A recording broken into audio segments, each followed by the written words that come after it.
بسم اللہ الرحمن الرحیم۔ السلام علیکم ویورز، کیسے ہیں آپ لوگ؟ امید ہے آپ سب لوگ خیریت و عافیت سے ہوں گے۔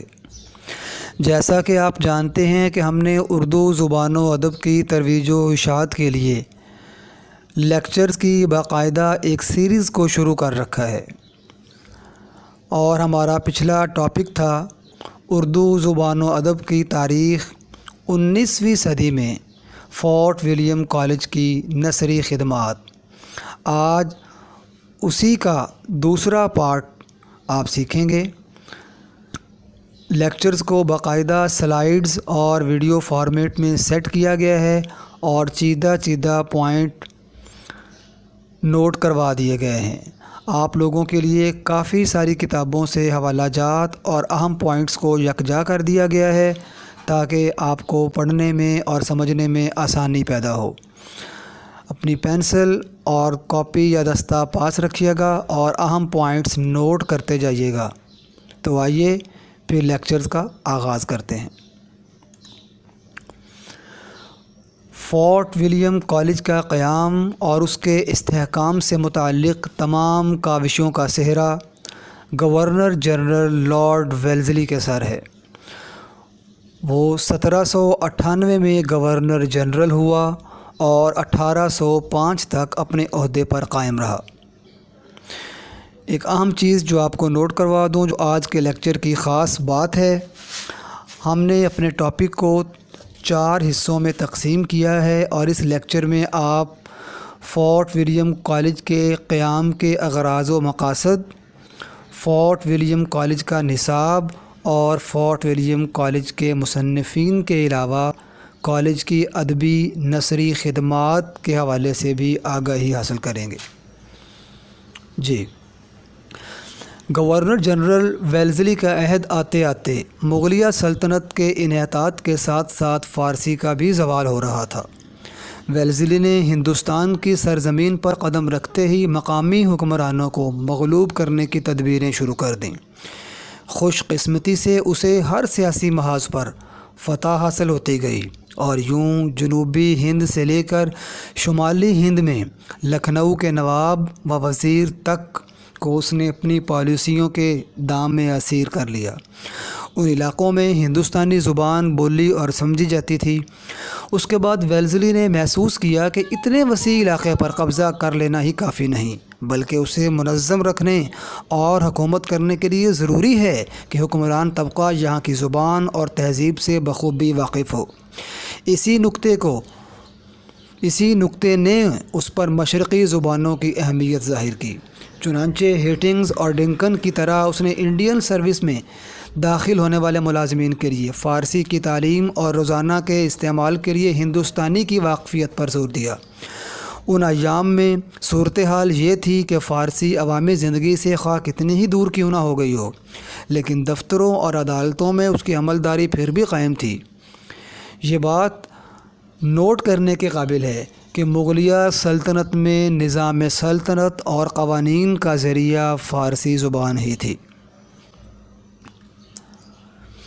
سول ملازمین کو مذکورہ دونوں زبانوں سے واقف کرانے کے لیے ویلزلی نے باقاعدہ تعلیمی سلسلہ شروع کیا تاکہ نظام سلطنت عمدہ طور سے چلایا جا سکے اور برٹش حکومت کو مستحکم کیا جا سکے۔ اس خیال کے پیش نظر اس نے جو پہلا قدم اٹھایا وہ اورینٹل سیمینری تھی۔ اس کے علاوہ 21 دسمبر 1798 کو گورنر جنرل نے ایک اطلاع نامہ بھی جاری کیا، جس کے تحت بنگال کے سول ملازمین کے لیے مشرقی زبانوں اور آئین سے واقفیت ضروری قرار دی گئی۔ وہ کیا تھا اعلان؟ جی نوٹ کیجیے۔ 1 جنوری 1801 کے بعد کوئی بھی ملازم کسی بھی ایسے عہدے کے لیے مستحق نہیں سمجھا جائے گا جو عہدے کے اس کے بعد بتائے جائیں گے، جب تک کہ وہ ان قوانین، قواعد اور زبانوں میں ایسا امتحان جس کی نوعیت اس کے بعد بتائی جائے گی پاس نہ کر لے، جس کی واقفیت ساتھ ہی لازمی اعلان کی جا رہی ہے۔ اس اعلان کے تحت بنگال، بہار، اڑیسہ اور بنارس کے صوبوں کی عدالتوں کے جج یا رجسٹرار کے عہدوں کے لیے فارسی و ہندوستانی بنگال اور اڑیسہ صوبوں میں جنگی محکموں کے حصول کے لیے نیز تجارتی ریزیڈنٹ اور نمک کے ٹھیکیدار ان لوگوں کے لیے بنگلہ اور بہار و بنارس کے صوبوں کے مال و چنگی کے محکموں کے محصولوں نیز تجارتی ریزیڈنٹ یا افیون کے ٹھیکیداروں کے لیے ہندوستانی زبان کی واقفیت ضروری قرار دی گئی۔ ویلزلی کو اس زمانے کے انگریزوں میں گلکرسٹ ہندوستانی زبانوں کا ماہر نظر آیا، چنانچہ اسی کی رائے سے 1 جنوری 1799 میں کلکتہ میں اورینٹل سیمینری قائم کی گئی۔ میں ریپیٹ کر رہا ہوں، 1 جنوری 1799 میں کلکتہ میں اورینٹل سیمینری قائم کی گئی۔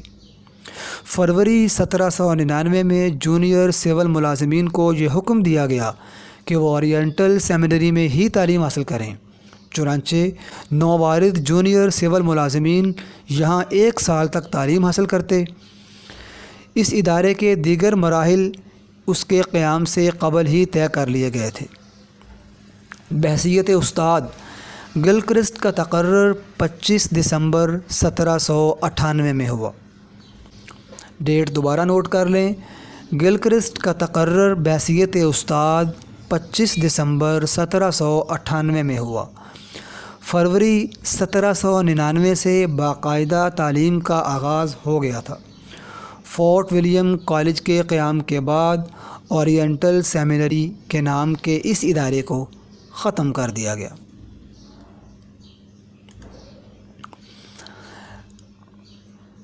ویلزلی کی دوربین نگاہوں نے یہ بات دیکھ لی تھی کہ جب تک حکمران طبقہ یہاں کی زبان و تہذیب سے اچھی طرح واقف ہونے کے ساتھ ساتھ باصلاحیت اور قابل نہ ہوگا، اس وقت تک نہ تو نظام حکومت ہی عمدہ طور سے چل سکے گا اور نہ برٹش حکومت کو استحکام ہی مل سکے گا۔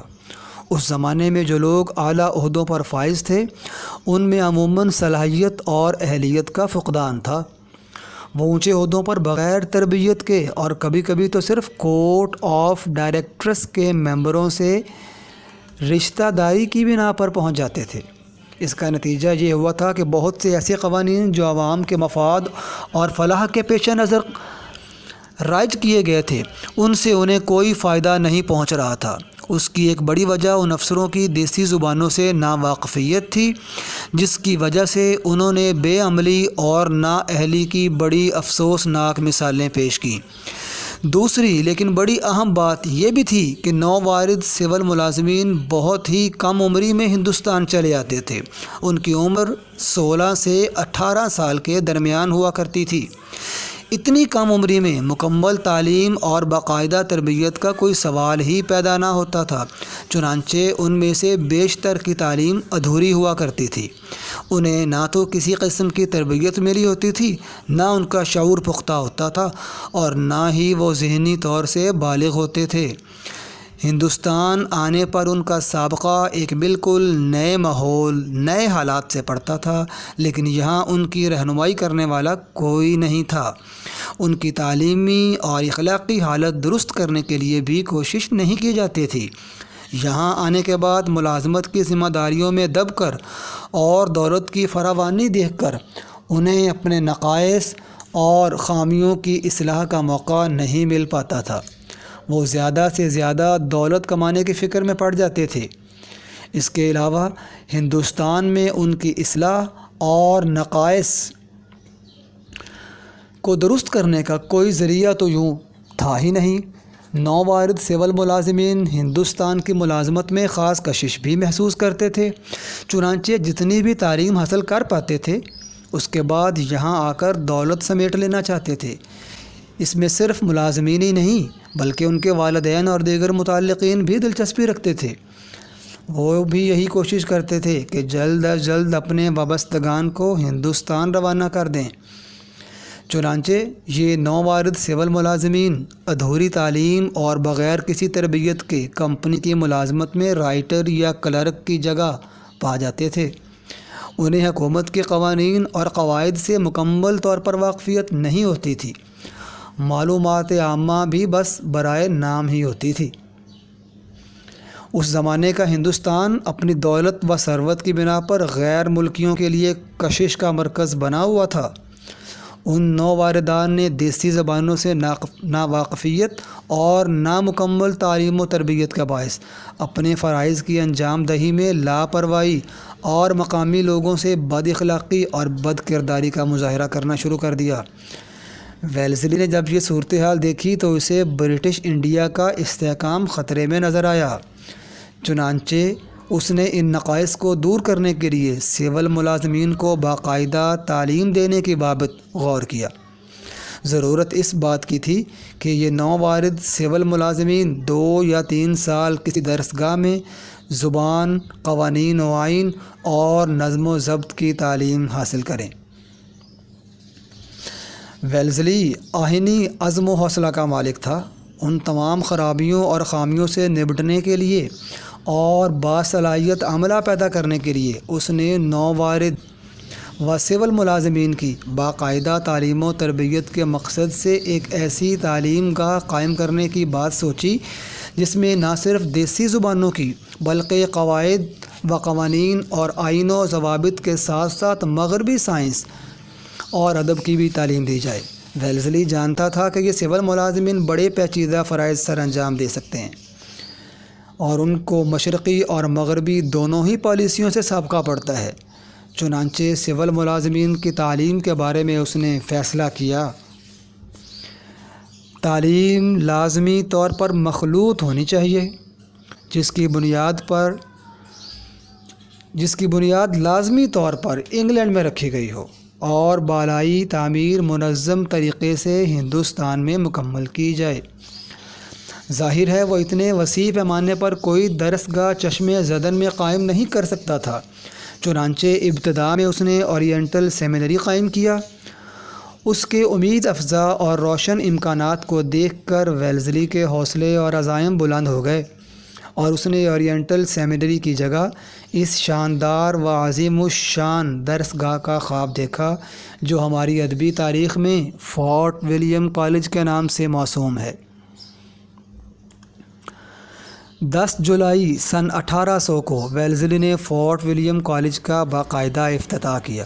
اس نے یہ کالج سرنگا پٹم میں ٹیپو سلطان پر انگریزوں کی فتح کی پہلی سالگرہ کے موقع پر قائم کیا تھا، لہٰذا افتتاح تو اس نے مذکورہ تاریخ کو کیا، لیکن جب آئین و قوانین مرتب کر کے کالج کو قطعی اور آخری شکل دی گئی تو اس مسودہ پر گورنر جنرل کی کونسل نے اور پیچھے ہٹا کر 4 مئی سن 1800 کی تاریخ لکھی۔ یہ بڑی اہم بات ہے۔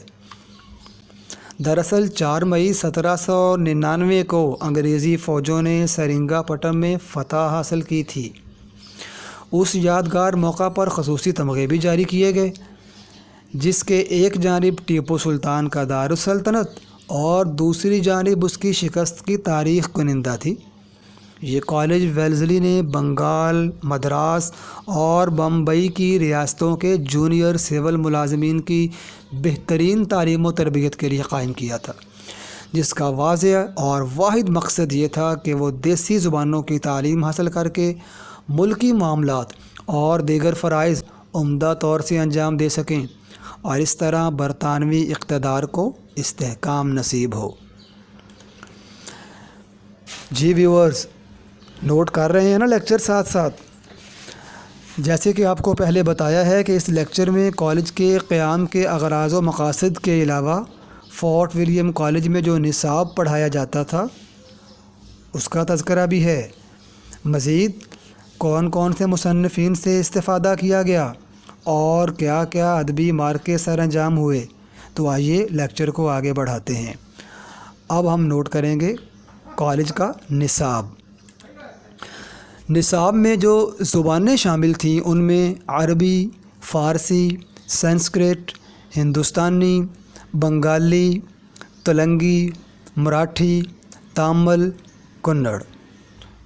اب جو قوانین ہیں ان کا تذکرہ: اسلامی قانون، ہندو قانون، علم الاخلاق، علم قانون، قوانین اقوام، قانون انگلستان، گورنر جنرل کی کونسل یا قلعہ سینٹ جارج اور بمبئی پریزیڈنسی کے گورنروں کے نافذ کردہ آئین و قوانین۔ اب اداروں کی بات کرتے ہیں۔ سیاسی معاشیات، تجارتی اداروں اور خصوصاً ایسٹ انڈیا کمپنی کے مفاد کی تعلیم۔ جغرافیہ اور ریاضی بھی شامل تھا اس میں۔ جدید زبانوں میں یورپ کی جدید زبانیں، یونانی، لاطینی اور انگریزی کلاسیکی ادب۔ صرف یہی نہیں جناب، جنرل ہسٹری، جدید اور قدیم ہندوستان اور دکن کی جدید اور قدیم تاریخ، طبی تاریخ بھی شامل تھی اس میں۔ مزید سائنسی علوم کو بھی نہیں بھولے وہ لوگ، علم نباتات، علم کیمیا اور علم نجوم بھی شامل تھا اس میں۔ ہے نا حیرت انگیز بات؟ کون کون سے مصنفین سے استفادہ کیا گیا؟ اس میں انگریز بھی شامل ہیں، مسلم بھی، ہندو بھی اور سکھ بھی۔ آپ کی آسانی کے لیے ان تمام کو یکجا کر دیا گیا ہے، تو نوٹ کیجئے تاکہ آپ کو زیادہ کتابیں نہ کھنگالنی پڑیں اور اس 15 سے 20 منٹ کے لیکچر میں ساری چیزیں آپ سیکھ جائیں۔ تو سب سے پہلے ذکر ہوگا doctor John Borthwick Gilchrist, William Hunter, John William Taylor, captain Thomas Roebuck, captain William Price, Mir Bahadur Ali Husaini, Mir Sher Ali افسوس، تارنی چرن متر، میر بخشش علی، میر امن دلی والے، حیدر بخش حیدری، مظہر علی خان ولا، کاظم علی جواں، للو لال جی کوی، سید منصور علی، سید المشر، خلیل علی خان اشک، میر معین الدین فیض، سید حمید الدین بہاری، شیخ امانت اللہ شیدا، غلام حیدر عزت، مرزا جان تپش، نور علی، سید علی، بینی نارائن جہاں، کندن لال، طوطا رام، شیخ حفیظ الدین احمد، اکرام علی، مرزا علی لطف، نہال چند لاہوری، محمد بخش، باسط خان باسط، حاجی مرزا مغل نشاں، میر ابو القاسم، محمد علی، نور خان، مرزائی بیگ۔ اب فورٹ ولیم کالج کی ادبی خدمات کی طرف آتے ہیں۔ اس کو ہم نے 3 حصوں میں تقسیم کیا ہے۔ پہلا حصہ جو ہے اس میں داستان، کہانی، حکایات اور نقلیں شامل ہیں۔ تو آئیے کتابوں کا نام اور مصنفین کے نام۔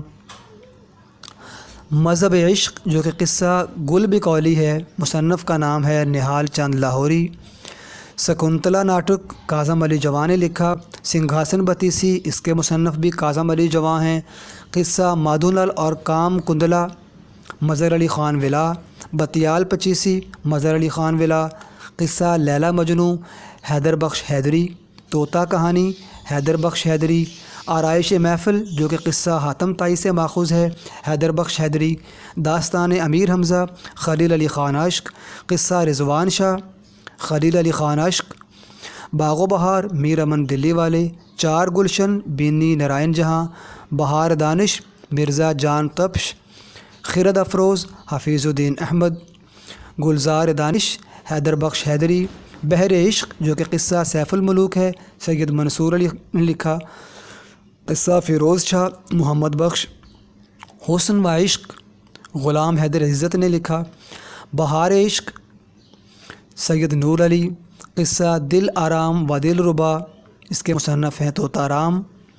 گلشن ہند، باسط خان باسط۔ مثنوی کلکتہ ماں قصہ بلند اختر، نور خان۔ ہفت پیکر، سید حیدر بخش حیدری۔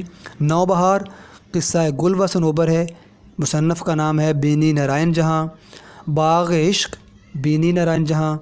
نثر بے نظیر، بہادر علی حسینی نے لکھا۔ ہفت گلشن، مظہر علی خان ولا۔ لطائف ہندی، للو لال کوی۔ نقلیات، اس کو مرتب کیا میر بہادر علی حسینی نے۔ نقلیات لقمانی، اس کے مرتب کردہ لوگوں میں جان گلکرسٹ خود بھی شامل تھے۔ مزید بہادر علی حسینی، میر شیر علی افسوس، للو لال کوی اور غلام اشرف کی خدمات لی گئیں۔ بدیہ درپن، مرزائی بیگ نے لکھا۔ ہندی مینول اس کو گلکرسٹ نے خود مرتب کیا، چندراوتی سدل مشر نے لکھا، اور لطائف و ظرائف مظہر علی خان ولا۔ مذہب، اخلاق، حکمت اور سائنس کی کتب بھی اس ادارہ نے تصنیف کی، ان کا تذکرہ ہم اگلے لیکچر میں کریں گے۔ اس لیکچر سے آپ لوگوں نے کافی استفادہ کیا ہوگا، اور آپ لوگ لیکچر سن کے بور نہ ہو گئے ہوں، اس لیے آپ کو تھوڑا سا انجوائے بھی کرا دیتے ہیں جناب۔ افتخار عارف کی نظم ہے 12واں کھلاڑی، تو سنیے ذرا۔ خوشگوار موسم میں ان گنت تماشائی اپنی اپنی ٹیموں کو داد دینے آتے ہیں، اپنے اپنے پیاروں کا حوصلہ بڑھاتے ہیں۔ میں الگ تھلگ سب سے 12ویں کھلاڑی کو ہوٹ کرتا رہتا ہوں۔ 12واں کھلاڑی بھی کیا عجب کھلاڑی ہے، کھیل ہوتا رہتا ہے، شور مچتا رہتا ہے، داد پڑتی رہتی ہے، اور وہ الگ سب سے انتظار کرتا ہے ایک ایسی ساتھ کا، ایک ایسے لمحے کا جس میں سانحہ ہو جائے۔ پھر وہ کھیلنے نکلے تالیوں کے جھرمٹ میں، ایک جملہ خوش کن، ایک نعرہ تحسین اس کے نام پر ہو جائے، سب کھلاڑیوں کے ساتھ وہ بھی معتبر ہو جائے۔ پر یہ کم ہی ہوتا ہے، پھر بھی لوگ کہتے ہیں کھیل سے کھلاڑی کا عمر بھر کا رشتہ ہے۔ چھوٹ بھی تو سکتا ہے، آخری وصل کے ساتھ ڈوب جانے والا دل ٹوٹ بھی تو سکتا ہے۔ تم بھی افتخار عارف 12ویں کھلاڑی ہو، انتظار کرتے ہو ایک ایسے لمحے کا جس میں حادثہ ہو جائے، جس میں سانحہ ہو جائے۔ تم بھی افتخار عارف، تم بھی ڈوب جاؤ گے، تم بھی ڈوب جاؤ گے۔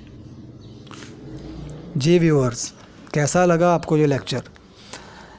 چینل کو ضرور سبسکرائب کیجیے گا، اپنی رائے کا ضرور اظہار کیجیے گا، اور لیکچرز کو باقاعدگی سے سنتے رہیے گا۔ تو ملتے ہیں اگلے لیکچر کے ساتھ، تب تک کے لیے اللہ حافظ۔